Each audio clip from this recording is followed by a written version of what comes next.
Hey guys, this is Bethany again from Into Market. It's been a long time since I've done a post, but I thought I might as well do another one. So, this haul is my latest, and here's the receipt. You can see it's from Valley Thrift store, and I did this on March 24th.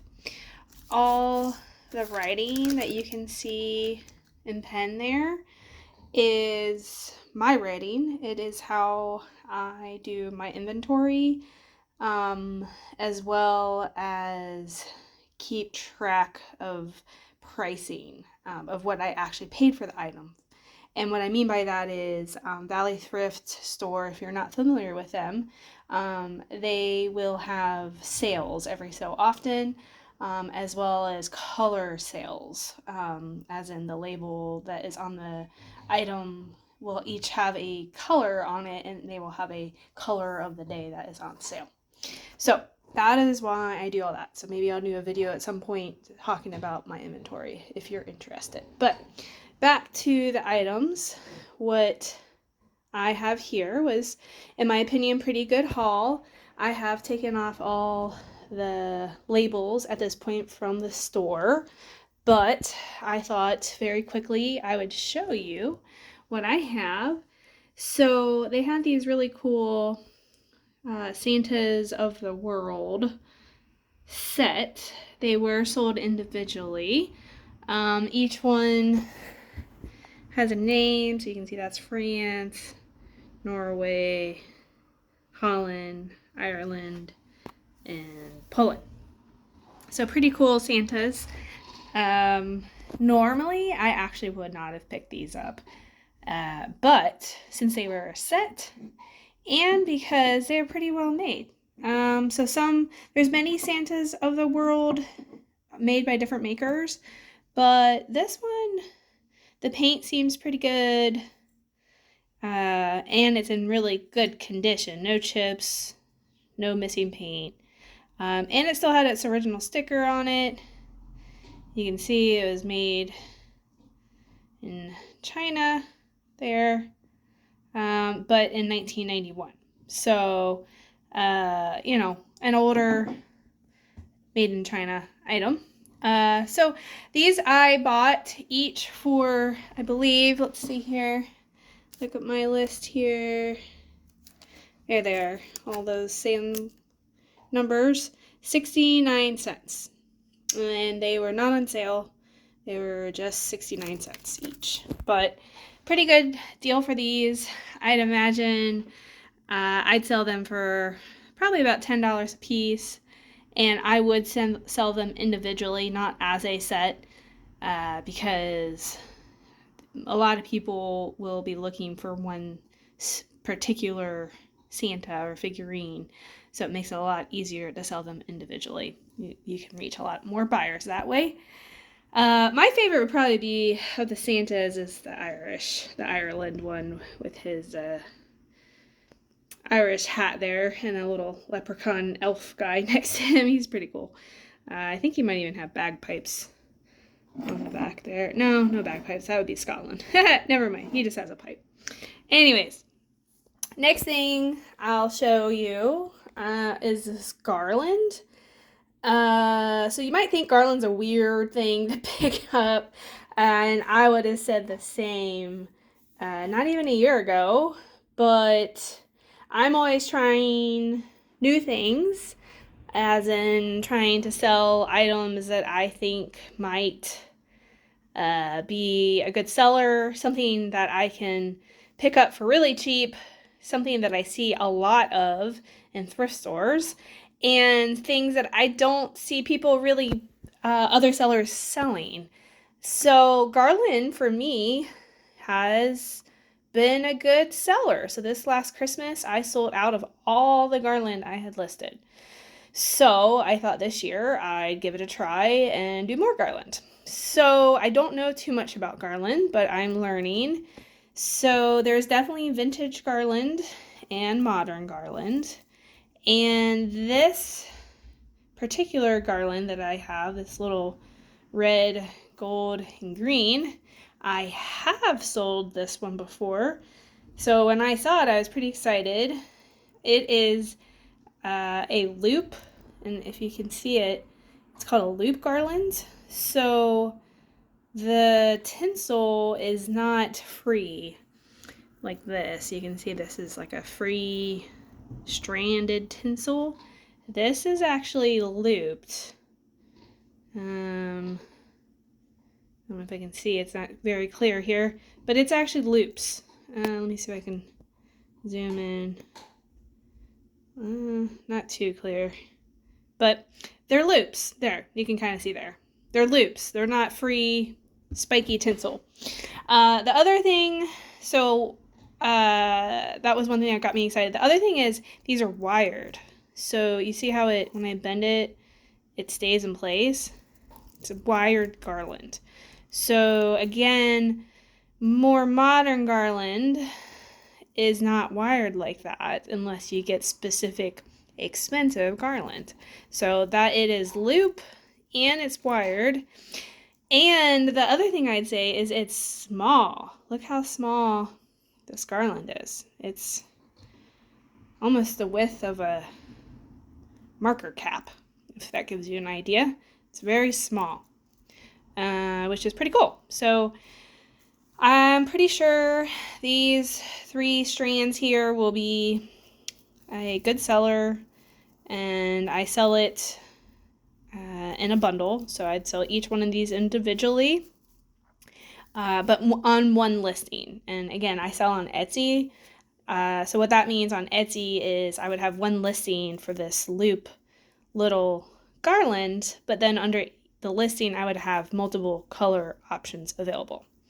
And again, from personal experience, I have found doing it that way gets me more buyers who are interested, because they might be only looking for the red, but then they see I have the gold and the green, and they're like, oh, I could use the gold and green for this. I didn't think about that. So it's just another way to get more exposure for the items that I'm selling. So anyways, each of these I'd probably sell for, and I haven't even measured, because I sell them by how long they are, by the foot. I imagine these are probably 10 feet long each. And so I'd probably sell each one for $15, which again isn't a lot of money, but I bought all of this garland, including this one, which I have not decided if I'm selling this one or not. I can't honestly decide if it's old or new. I will tell you though, it is wired. So if you can see me playing with it, it stays in the shape when I bend it. So with that said, I have to do more research to figure out if it's worth it or not, but we'll see. But what I was going to say is $15 per one, and for the garland, I can show you the price that I paid for it, which would be, let's see here, there it is, the garland. You see that? And it was, let's see here, loop garland. There it is, number 2, holiday. It was 49 cents for all of it. And it was actually on sale for 50% off. So I got it for 24 cents. So all of those I got for 24 cents, and I'd be selling each one for $15. So pretty good. And another great idea and tip I've learned from doing this is the easier something is to ship, the better for me. All right, so this isn't going to get broken. I just put this in a little, mailer, plastic mailer. Don't even need a padded mailer really for that, just a little plastic mailer, and it'd be good to go. All right, next is, so I got kind of a Christmas theme going on here. It always seems when I buy things, it's a Christmas theme or some type of theme becomes expressed as I start buying things. I never planned it that way, but kind of seems to work out. So these I have also sold. So I was very happy to see these. These are called candle mates. And what they are little holders that you put in the window to hold your lighted candle, or in this case, electric candle in the window. And these are old. These are probably mid-century, never been used in the original package. So I was very happy to find these. I have, as I said, sold these before a long time ago, probably 5, 6, 10 years even, maybe at this point. And I was new to selling, and I had no idea these were sought after. And I learned very quickly they were, because I had posted them on Etsy for something like, I don't know, $7, and they immediately sold. So, and that was, like I said, maybe 10 years ago. So I will probably post these for 15, maybe 20. Honestly, I haven't researched them, what they are recently going for. But again, to show you what I paid for these, let's see here.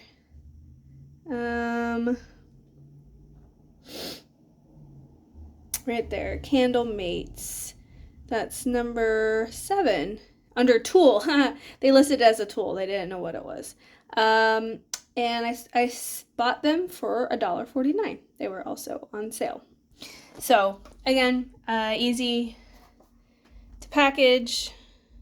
People like old packaging, made in the USA, and it's a whole set. So nice piece.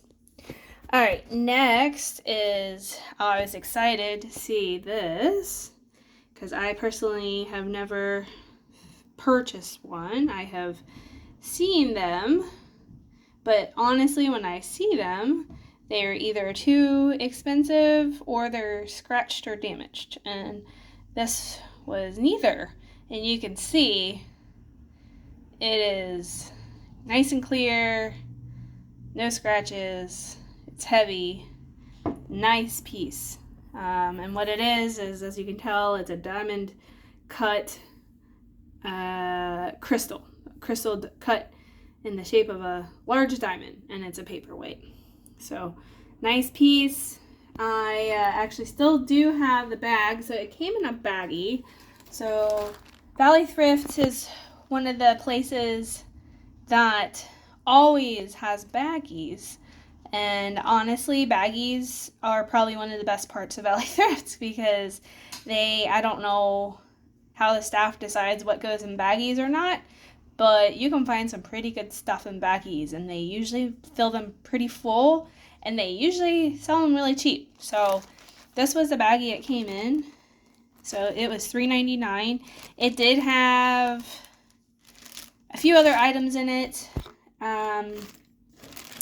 I generally, when I find a baggie and it has an item like this that will more than cover the price of the baggie, I buy it, and then whatever else is left in that baggie, I'll research it to see if it's worth anything or something I might personally need, or, give it to someone, that I think might want whatever's in there. But I generally end up just donating the rest of the items that were in there that I don't want. But again, that baggie was $3.99. It was an orange tag. And orange tags were, I believe, 25% off. Yeah, there it is. Number 14 says decorative bag. I've written on there diamond paperweight, and it was 25% off. So I got that diamond paperweight for $2.99. And again, for the quality and condition it's in, I'd easily probably sell this for $25, $30. So, goodbye. Alright, next was this cute little glass bud vase. And if I hold it up to the light, which the sun's not shining too brightly right this moment, it is black amethyst glass. So I was surprised and excited to find this, because it was just sitting there, not looking too special, and I was very happy. It's no damage. It's a ruffled top, nice and little, but beautiful color. I believe I paid 99 cents for that. Let's see here.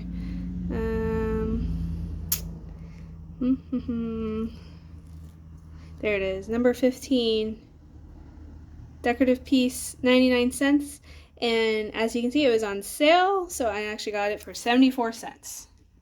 So this one, since it's so small, but in good condition, it'd probably be a $10 to $15 piece that I would sell. All right, moving forward, let's look at these two toppers. So I have learned in the last year or so that Christmas toppers, so Christmas tree toppers, wreaths like this, sell pretty well for me. The challenge is finding them that work, number one, and number two, have all of their light reflectors on them.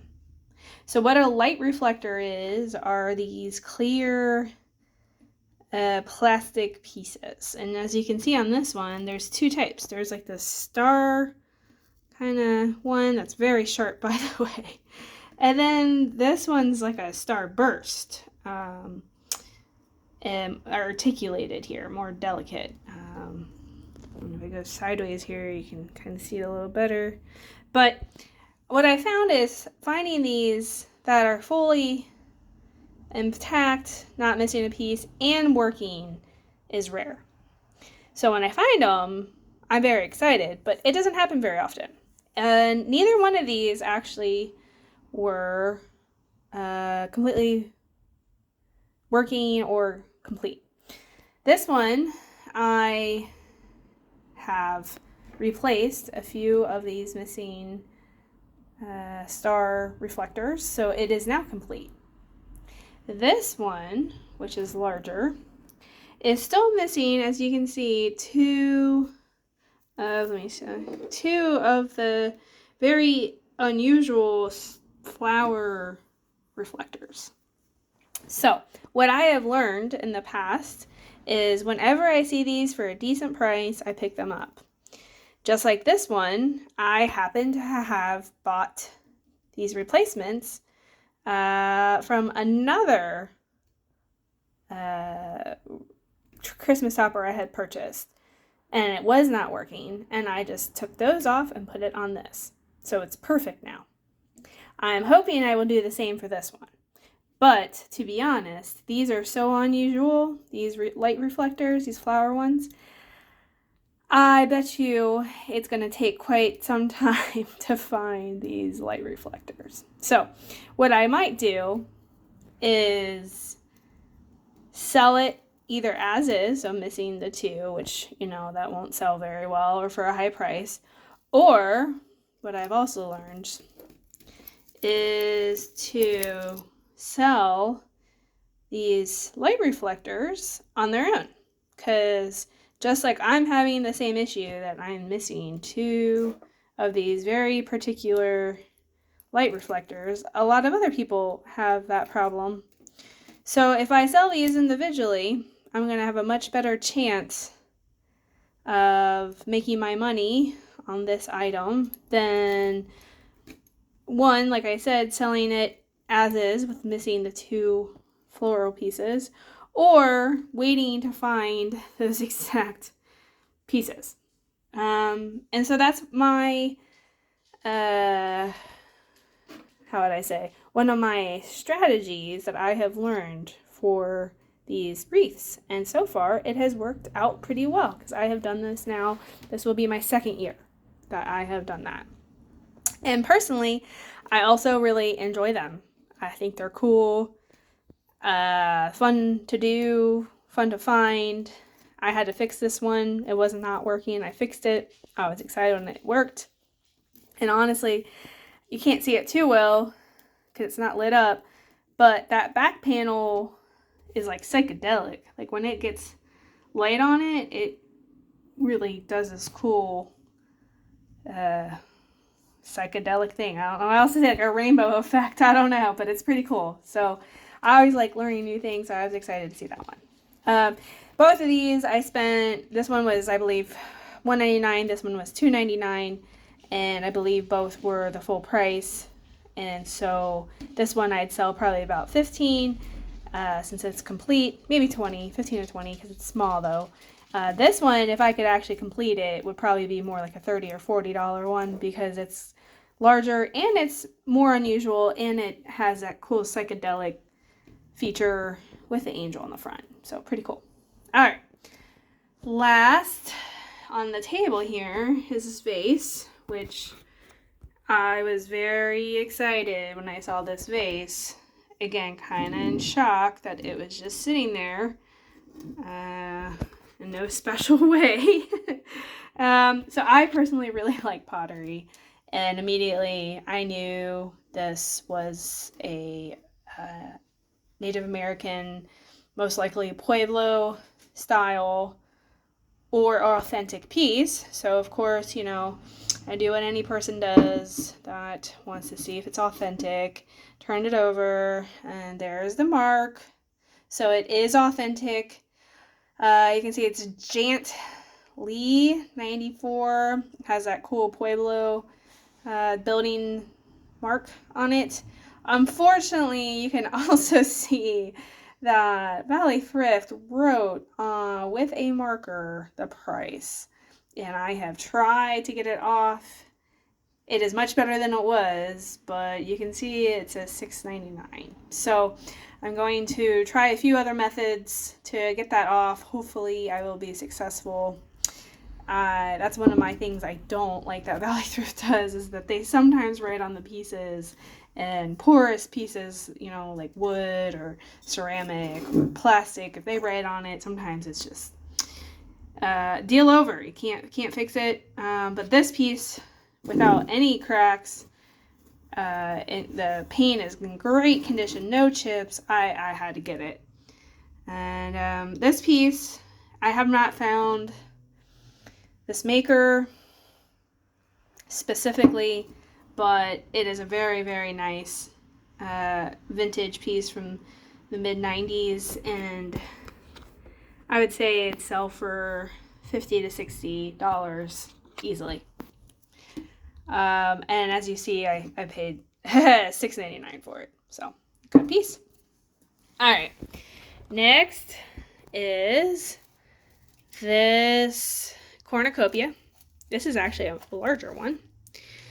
And this is another thing that I have found that sells well for me. So my recipe, I'd say, for these items that I am on the outlook for, is I can find them relatively easily. So I can find them at the thrift store or a estate sale or a garage sale, almost every time I go out, or at least, 4 or 5 times a year, and I can buy them for cheap. So this was $1.99, and then I can sell them for a good price. And this, like I said, is a larger one, and I would probably sell this one for about $30, and it would go very quickly. It seems like cornucopias like this are not made anymore. I don't know why. Don't know if it's because it's cost prohibitive. It costs more to make these basket cornucopias, or makers don't realize that people want them, but I don't really see cornucopias, modern ones, being made like this. So anytime I list it, a cornucopia, it sells very quickly, because people are looking for them. And again, easy to ship. It is large. It would go in a box, obviously, because I wouldn't want to smash it, but it's easy. It's not fragile. It's lightweight. So good thing to look for. All right. I was also excited when I saw this piece. Another thing that I look for, and I have never gone wrong. They have never gone wrong on me, are vintage planters. This one specifically is plastic, so you can see, and it actually was made in Italy. Don't know if you can see that. Excuse me, France. There it is. Made in France. So fancy for a plastic planter. And I have actually come across a few pieces now of these very detailed plastic planters, or another thing I've seen that's plastic from France or Italy that I'm always surprised are picture frames. Very vintage, very kind of baroque, like a, very Renaissance-y, Baroque style. That's what I'm trying to say. Or brutalist, but beautiful. And people love them. So I don't know the story behind that. And you can see this one's actually even signed. So pretty cool. So this is a win. It's lightweight. It's made in France. Very well done. The paint is lovely. It's in excellent shape. People love planters. People even love more vintage planters. And on top of that, they even love even more plastic ones that are lightweight. The only thing with this is it has one little hole in the back. I'm guessing somebody at some point mounted this to a wall, but no problem. That doesn't, nobody would ever notice that thing, especially with a plant in it. So I would sell this one, and this would probably fit like a 8-inch plant at the top if it didn't go all the way down to the bottom, or a 6-inch plot if you put it all the way in the bottom there. But a nice size planter, I would sell that probably for about $30, and it would sell very well and quickly. I believe that thing I paid, there it is. And look, I said Italy plastic planter, it's France actually. It's number 17, if you can see that there. I paid $1.49. So that's a good profit. All right. And then I will show you the last piece I got, which was this Chinese jewelry box. And I learned something, which I always love learning. This was in one of the drawers. It had jammed the drawer. I thought the drawer might be broken, but no, this was jammed in there. So I got it out, had no idea what it was. And I pleasantly learned that this is a lock. This is an antique Chinese sliding lock. And surprisingly, the key was also with the lock. So this is the key. And I'm guessing you can see this little loop here. The idea was that you kept this on a necklace or somewhere close, or somewhere you knew where it was protected, to unlock your key to your fancy jewelry box that probably had fancy jewelry in it. And so this was really cool. I always love learning, so this was a pleasant surprise. And you can see it's actually engraved with a nice bird motif. And this is solid brass. And it works. It took a little love to get it to work because it was seized. And I ended up just soaking it in some WD-40. And it finally came undone. So it opens and closes pretty easily now. But very cool. And then it actually came originally with this jewelry box. So those two little knobs right there, right here, that's where the lock goes to hold the jewelry case closed. Now this jewelry box, I saw it and I was like, no way. This is crazy. I had never seen anything like this before. And at this point, as I've said maybe once or twice, is when I see something I have not seen, I get excited because, I've been doing this for 15 years or so. And so anything new to me is exciting. And immediately I could tell the quality of this piece was beautiful. Very well made. And the condition of the piece also almost perfect. Almost perfect. So let me point out these hinged pulls. Very cool. So they can close when you close the lid there, or the front.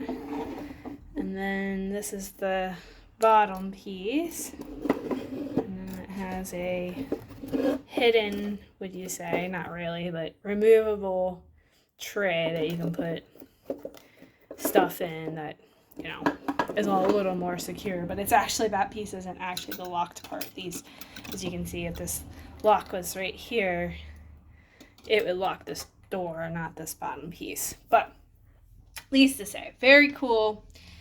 I honestly did not know what the inlays were. I knew they were some type of stone. Thought it was quartz because they look pretty white.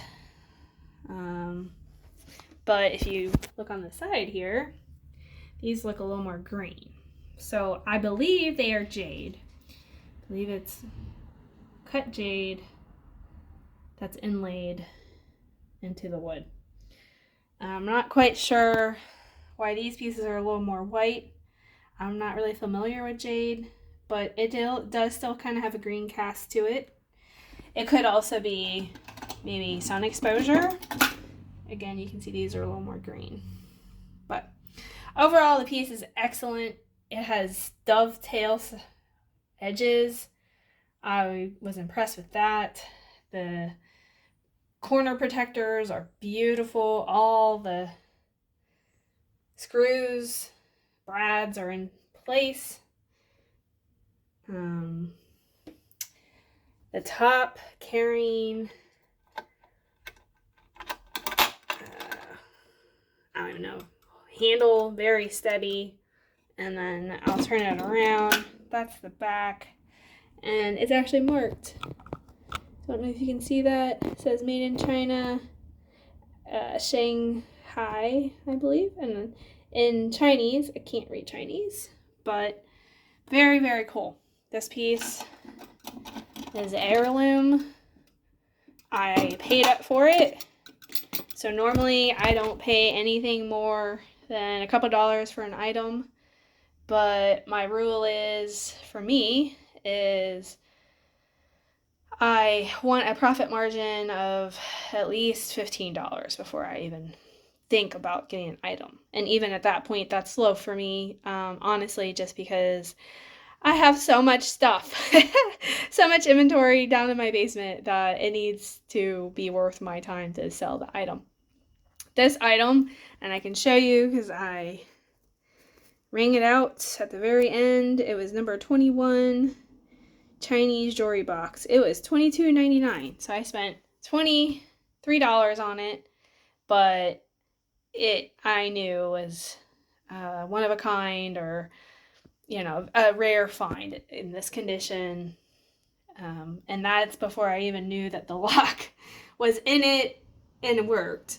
So with it complete like this, I've seen some people selling them for a couple $100. So, which I think might be a little too expensive. I'd probably look at $125, $150 to, get it sold quicker than not. It is pretty heavy, so shipping it will be, expensive and a little scary, but I've shipped thousands of packages at this point, and this one's pretty easy to ship. So, yeah, that is my haul, and it was a pretty fun one. Found some cool items, learned some new things, and like I said, this is my receipt, and you can see my total that I bought was $54.26. And again, a really quick way to determine if it was successful is, like I said, this guy I would sell for $120, $150. So, right there, that's $100 profit. Just that one, not including any of these other items. So I would estimate for the rest of the items here, this one I told you I'd sell it for like $50, $60. All the rest of the items, I'd say I probably have a $250 profit on the conservative side. So that's it. So thank you guys so much for watching. Let me know if you have any questions or thoughts, and I will talk.